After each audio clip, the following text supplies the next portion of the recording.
सतगुरु रूपी प्यारी सात संगत जी, प्यार और सत्कार से कहना जी, धन निरंकार जी। सात संगत जी, सतगुरु माता जी का हर पल शुक्राना करते हैं, जिन्होंने हमें ब्रह्म ज्ञान देकर संतों महापुरुषों का संग भी दिया है, सेवा सिमरन सत्संग करने की जाच भी सिखाई है। वहीं पर ही सतगुरु हमें भरम भुलेखों से मुक्त करके सहज जीवन जीने का आनंद भी प्रदान कर रहे हैं। संगत जी, बात काफ़ी पुरानी है।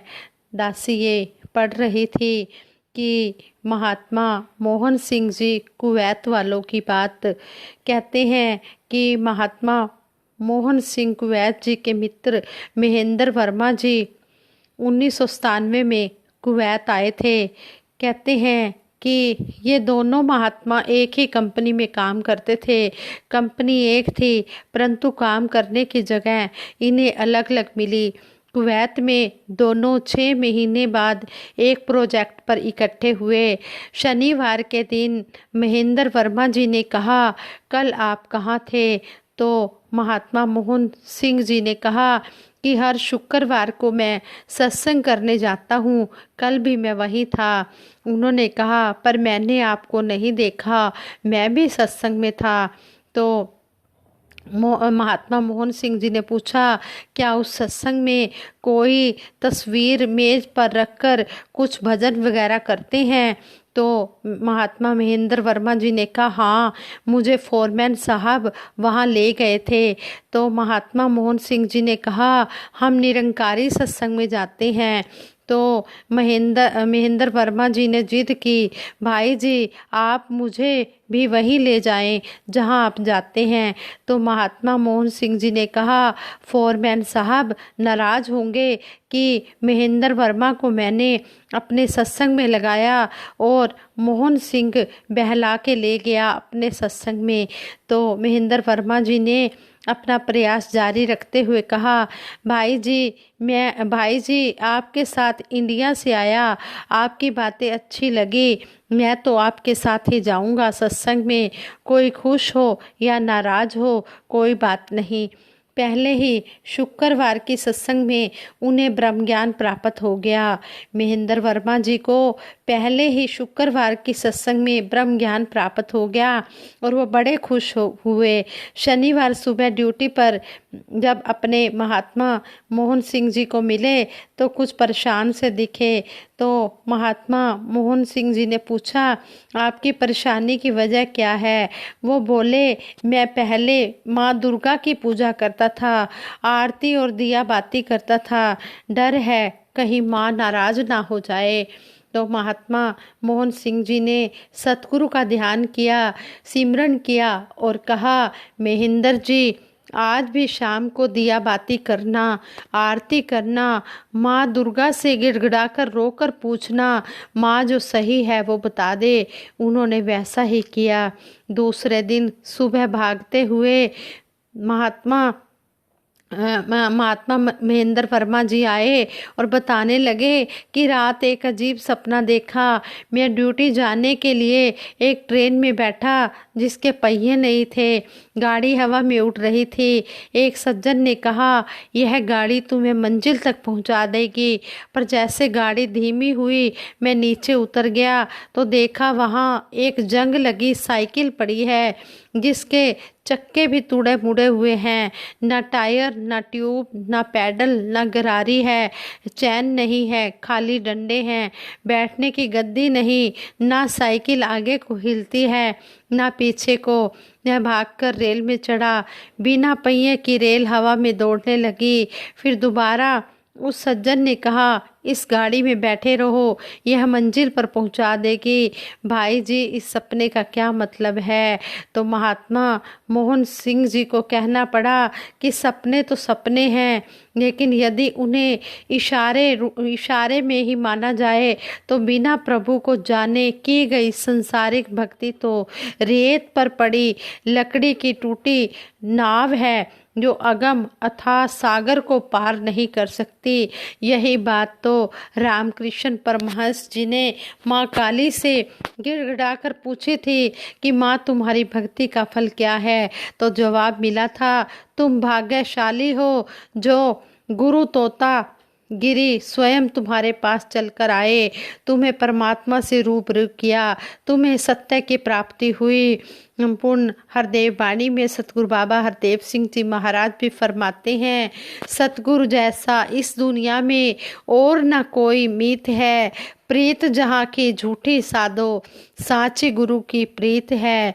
मानव तन की इस जीवन की गुरु के कारण जीत है, गुरु बिना ये जन्म अमोलक यूं ही जाता बीत है। इसी शब्द के द्वारा हमें समझाया गया है कि सतगुरु जैसा इस दुनिया में हमारा कोई और मित्र नहीं है। ये जो जहाँ की ये संसार की प्रीत है ये झूठी है, सच्ची सिर्फ सतगुरु की प्रीत है।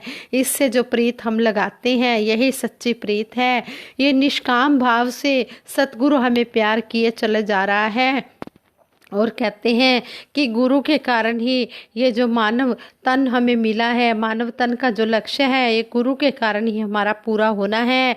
गुरु के बिना कहते हैं कि ये जन्म जो है यूं ही व्यर्थ चला जाता है। कहते हैं कि हीरे जैसा जन्म है कोडी बदले जाए। अगर ये सतगुरु जीवन में नहीं आया तो ये जो हीरे जैसा हमें जन्म मिला है ये कोडियों के भाव ही चला जाता है, फिर कुछ भी हाथ नहीं आता। गुरु के संग रहने से ही इस मानव जीवन का लक्ष्य पूरा हो सकता है और ये हीरे जन्म की हम कदर जान सकते हैं। सत्य प्रभु परमात्मा की प्राप्ति ही वास्तविकता में मानव जीवन की सबसे उत्तम उपलब्धि है। अगर यह हासिल हो गई तो मानव जन्म पाना सार्थक हो गया। आज सतगुरु माता सुदीक्षा जी महाराज ब्रह्म ज्ञान प्रदान कर जहाँ मानव मात्र का कल्याण कर रहे हैं, वही लोगों को कितने ही भरम बुलेखों से निकालकर सहज जीवन जीने का अवसर भी प्रदान कर रहे हैं। साथ संगत जी, जो आज हमें ब्रह्म ज्ञान सतगुरु माता सुदीक्षा जी महाराज दे रहे हैं, यह वही ब्रह्म ज्ञान है जो कुरुक्षेत्र के मैदान में भगवान श्री कृष्ण जी से अर्जुन को मिला। यह वही ब्रह्म ज्ञान है जो रविदास जी, कबीर जी, मीराबाई जी, तुकाराम जी को मिला। उन सब के जीवन में ऐसा कुछ था जिसके कारण उनको बाकी इंसानों से अलग और श्रेष्ठ माना गया। जिस तरह कहते हैं कि एक अंधकार भरे कमरे में चाहे कितना भी घना अंधेरा हो, वहाँ सिर्फ एक छोटा सा दीपक भी इतनी रोशनी कर देगा कि सालों साल का घना अंधेरा एक पल भी वहाँ नहीं रह सकेगा। वह उजाले का संग कर लेता है, इसलिए वहाँ सब कुछ साफ साफ नज़र आने लगता है। हम इस निरंकार को जान ले और इस मिशन का यह नारा भी है कि एक को जानो, एक को मानो, एक हो जाओ। एक किसी निरंकार को कहा है, चाहे हर धर्म में इसको अलग नाम दिया गया है। चाहे कोई इसे गॉड कहता है, कोई अल्लाह कहता है, कोई राम कहता है, कोई वाहेगुरु कहता है, लेकिन यह निरंकार एक ही है। जब तक हम इस एक को जानेंगे नहीं तब तक हम इस एक को मान भी नहीं सकते। कहते हैं कि जब तक हम किसी को जानते नहीं तब तक हम उसको मान भी नहीं पाते। एक बार इसको जानना, इस ब्रह्म ज्ञान की प्राप्ति करना सबसे ज़्यादा ज़रूरी है। तभी हम मान भी पाएंगे और तभी हम जान भी पाएंगे। इस एक में तभी हम एकमिक भी हो पाएंगे। अगर इसको उस रूप में देखें कि जीवन रहते ही अगर हम इस निरंकार को मानते हैं और हम सब आपस में शरीर चाहे किसी भी रंग का है, चाहे हम रहते किसी भी स्टेट में हैं या फिर कोई भी हमारा खान पान पहरावा है, तो यह सब तो अलग अलग हो सकता है, पर हम सब इसी एक से ही निकले हैं, तो भाईचारे के रूप में भी एक होकर रह सकते हैं। देखा जाए तो एक को जानकर ही हम एक को मान सकते हैं और फिर हम एक हो सकते हैं। इसी तरह से हमें जीवन में जब तक एक सच्चा संत, एक ऐसा सच्चा माध्यम नहीं मिलता, या हमें यह नहीं पता चलता कि हमें भटकाने वाले कौन हैं और हमें सच्चा रास्ता दिखाने वाले कौन हैं, तब तक हम एक अवस्था से दूसरी अवस्था में नहीं पहुंच सकते। जिस तरह कहा भी गया है, तिमिर गयो रवि देखते, कि सूरज जब आता है तो अंधेरा चला जाता है। जब हम संतों महापुरुषों की बातें सुनते हैं, उसको अपने मन में बसाते हैं, तो जीवन भी निरंकार की कृपा से ऐसे ही हो कि हर कोई हमारे जीवन में यह रोशनी देखे और बोले कि इस व्यक्ति का जीवन बाकियों के जीवन से अलग क्यों है। निरंकार कृपा करे कि सभी अपने जीवन से औरों को प्रभावित करें और संकीर्णता को छोड़कर एक विशाल दृष्टिकोण रखें।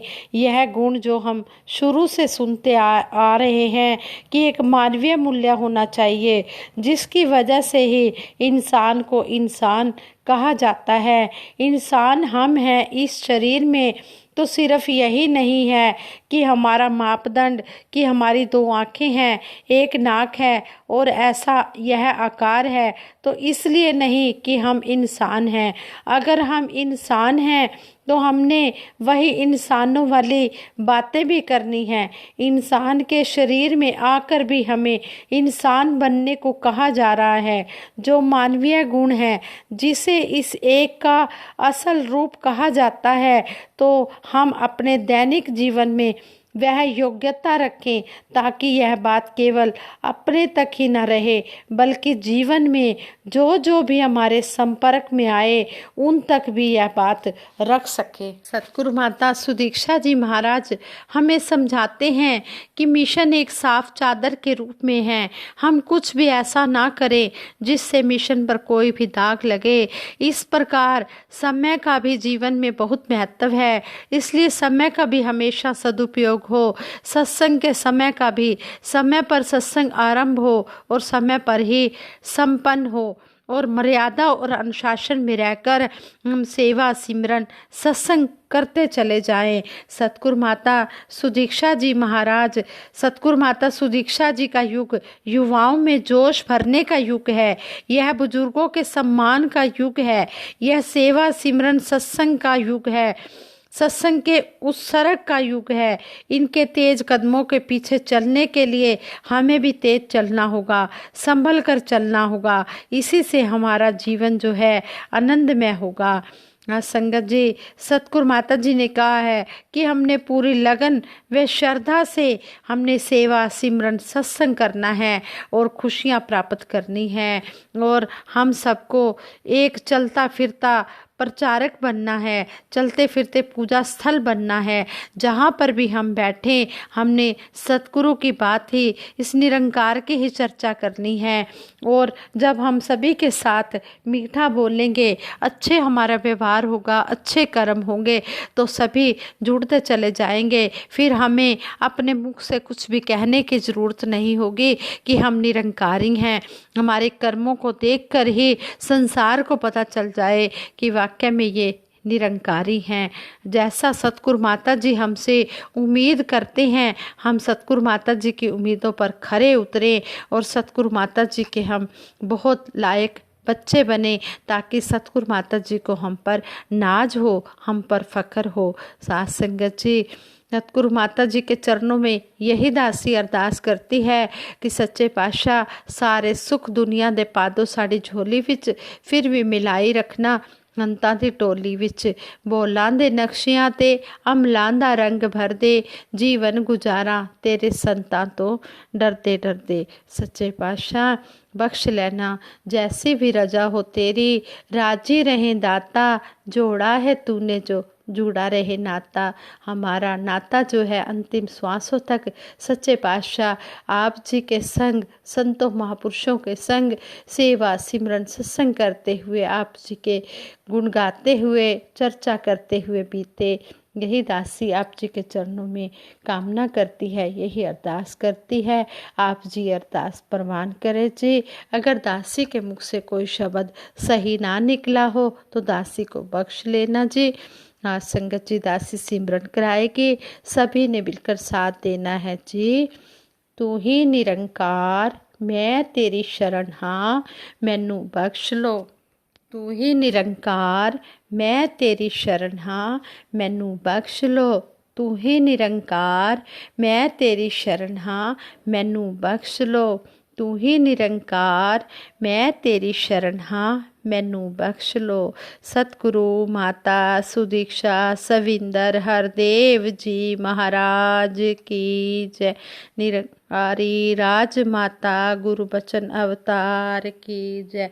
साथ संगत जी प्यार से कहना धन निरंकार जी।